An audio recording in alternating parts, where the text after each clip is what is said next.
Having the right equipment and materials in your cell culture lab is essential. Without a clear understanding of what you need, you risk running into issues like missing crucial tools at critical moments. In this video, we'll guide you through the essential equipment and materials you need for your cell culture lab, explaining what they are and how they function in your experiments. By the end, you'll have a clear understanding of what's required to set up your lab and avoid unnecessary disruptions during your research. If this sounds like what you need, stay with us as we explore these essentials in detail. First up, let's start with the backbone of any cell culture lab, the Biological Safety Cabinet, or BSC. Its main function is to create a sterile workspace, protecting your samples from contamination by filtering the air through HEPA filters. This ensures that the environment inside the cabinet remains clean, safeguarding your cells from bacteria, fungi, and other airborne contaminants. In cell culture experiments, the BSC is used whenever you handle cells, prepare culture media, or perform sterile techniques. By working within the BSC, you minimize the risk of introducing contaminants that could compromise your experiments. With the BSC covered, let's shift our focus to another critical piece of equipment that keeps your cells happy and thriving, the CO2 incubator. The CO2 incubator plays a vital role in maintaining optimal growth conditions for your cells. Its main function is to control the environment by regulating temperature, humidity, and CO2 levels, creating conditions that closely mimic the human body or other living systems. In cell culture experiments, the incubator ensures that cells have a stable environment, which is crucial for their growth and function. The CO2 helps maintain the correct pH of the culture media, while consistent temperature and humidity keep the cells healthy and prevent dehydration. Moving on, it's time to talk about a tool that gives you a closer look at your cells, the microscope. Without it, you'd be navigating in the dark. The microscope is essential for observing your cells, checking their health, and ensuring they're growing as expected. In cell culture, an inverted microscope is typically used, as it allows you to view cells at the bottom of flasks or dishes without disturbing them.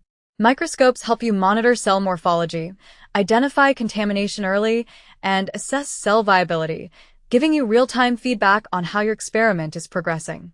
When working with live cells, features like phase contrast are particularly useful, enhancing the visibility of transparent cells without needing to stain them. Let's spin into our next essential, the centrifuge, a workhorse for any cell culture lab.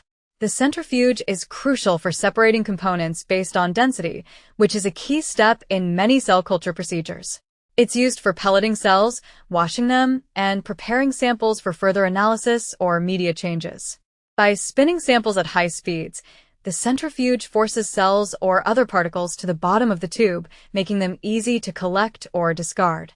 In cell culture experiments, the centrifuge ensures efficient cell recovery during passaging, helps in removing excess media, and is vital when concentrating cells for downstream applications.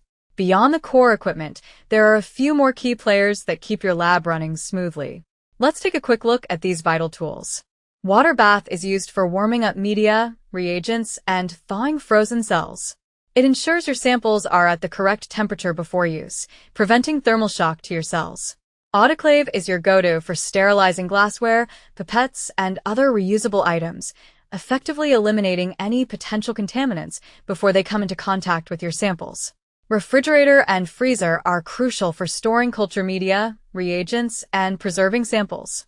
Keeping your materials at the correct storage conditions ensures their longevity and performance in your experiments.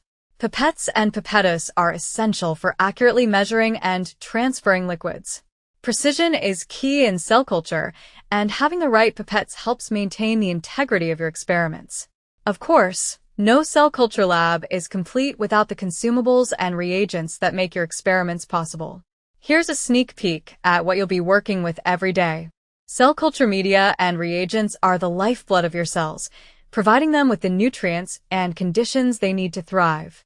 This includes everything from basal media to essential supplements like fetal bovine serum, FBS, and antibiotics. You'll also be working with various flasks, dishes, and plates. These are your primary vessels for growing and maintaining cells, available in various formats to suit different experimental needs. Serological pipettes and tips are essential for sterile liquid handling, ensuring precision in every step of your cell culture workflow. Cryogenic vials and storage solutions are for safely preserving your cells, especially when long-term storage is required. To keep your lab environment safe and contamination-free, let's briefly cover some essential maintenance and safety materials. Disinfectants and sterilization materials such as 70% ethanol, bleach, UV sterilizers, and sterile wipes and sprays are vital for maintaining a sterile environment and preventing cross-contamination. Personal protective equipment such as gloves, lab coats, and eye protection keeps you safe while handling hazardous materials, making sure you can work confidently in your lab. That wraps up our guide to the essential equipment and materials for setting up your cell culture lab.